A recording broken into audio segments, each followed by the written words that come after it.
or to answer the questions, we are no longer persons with disability, or in Tagalog, hindi na abnormal. So, different disability areas, but I was just wondering why in our society, like, we are an IT school, and this is a bridge course. Let me tell you this in advance. After people or students or youth with disabilities or specifically blind people are taught of the computer, we send them to regular commercial schools. Like, for example, Asia Pacific College, AMA, Informatics, STI, and the like. But for those, we are just a bridge course. We are after for inclusion. We don't come up with our own culture. So, in our organization, where the blind can see through computer. So, it is just like providing eyes through the use of computer. Or if somebody gets physically disabled, you give them a wheelchair or a crutch or a baston in order for them to walk. So, the reason why I'm telling this is that people, lump together or usually knows or learns that, okay, here's a blind walking in commercial IT schools. And then they will say, just a blind, bulag lang. And then people would say, our training center is in the third floor. How can we blind people climb? So, sasabihin namin, we are not paraplegic or lumpo. Sorry to say that. So, there is always that one has a disability. It all lumps together as a permanent disability or mixed with other disabilities beyond sensory, like physical or,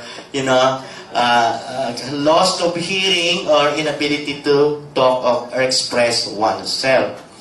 And everybody is surprised if a blind person uses computer. How can, it is just like we only lose our sight and not our brain. So, that's the point. So, these are different challenges that we have. And just a question. Do we have a projection? Yes. Alright, nice. Okay, so this is the statistics, and we won't be dealing much with this, otherwise. So, we also, in our country, but, always our challenges is not sufficient or updated data, but maybe in the future we will be able to come up with that.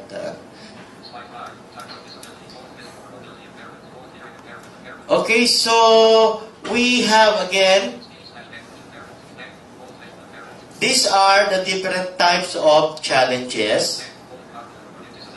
Actually, before there are 4 and 5, and some agencies there are already 16. So, World Bank and UN might as well prepare to use diversity or different needs or diversity, because this disability is before it used to be considered as an impairment, a clinical object, or a medical issue. But now, it is only a condition from an experience, by which if we can address these different diversities, it's no longer disability. Okay, so we have laws that will support us, and actually these are very popular laws among persons with disabilities, but it is not as popular to the public. That is why sometimes our advocacy says it's if the women's sector has gender sensitivity, we also have that disability sensitivity. Our goal is for the 90% advocate for the 10% that is using. We have existing law that support, but because of lack of popularity, well, it is not actually, like one of our speakers who told us, that political will is not enough, but resources. And these are all the mandates of our endeavor, including the most popular Republic Act 7277 and the 42, which doesn't only includes against discrimination and equal opportunity, but emphasis on ridiculing, because most of our students or trainees also experience, bulag ka nga, paano ka lang magko-computer? So that is a form of ridiculous, and it is, our advocacy is supported by this legislative agenda. We have the UNCRPD and a lot of things, but still, this is our challenge. It is not that popular.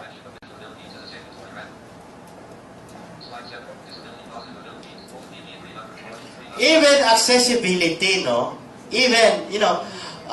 challenges is that this law, most of the time, is only applicable for new buildings. We have experts, we have good laws, we have good designs and recommendations for accessibility.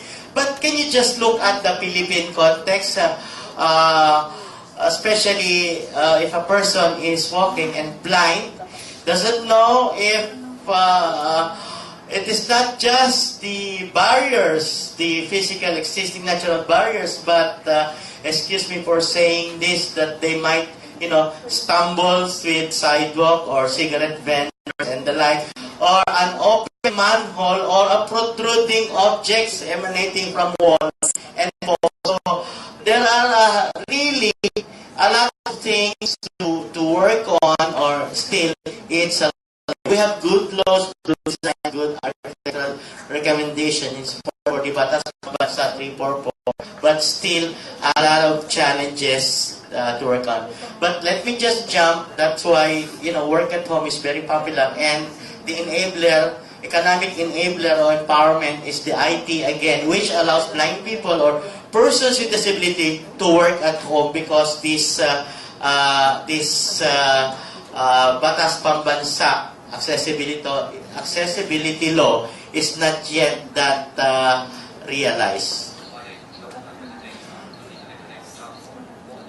Okay, I will only limit my presentation in these two disability areas, because the other diversities or challenges, or may I just say bluntly, disabilities doesn't need any special devices, only again accessibility. Let's say, for example, persons who are wheelchair users doesn't need special devices for their computers, except that they should be able to access the training area or the work area, or with ramps if they are wheelchair users. So I will only be focusing in these two types of disability, not much dealing with hearing impaired, because that is not our line of work. I'll just be running them over.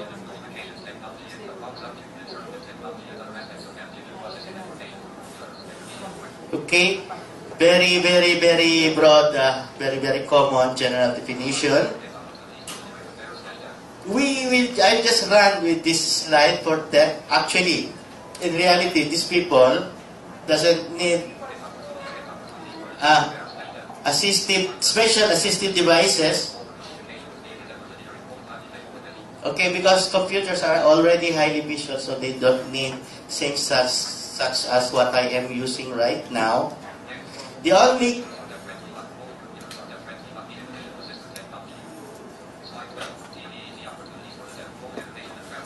these are the things that they can do. Of course, they're good at that. Very good.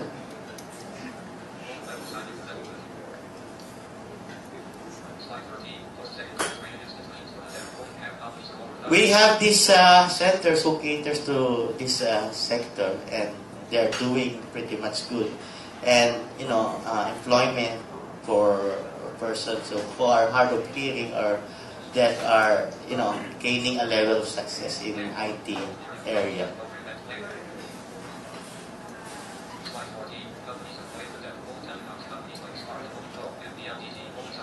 Okay, so again, those companies.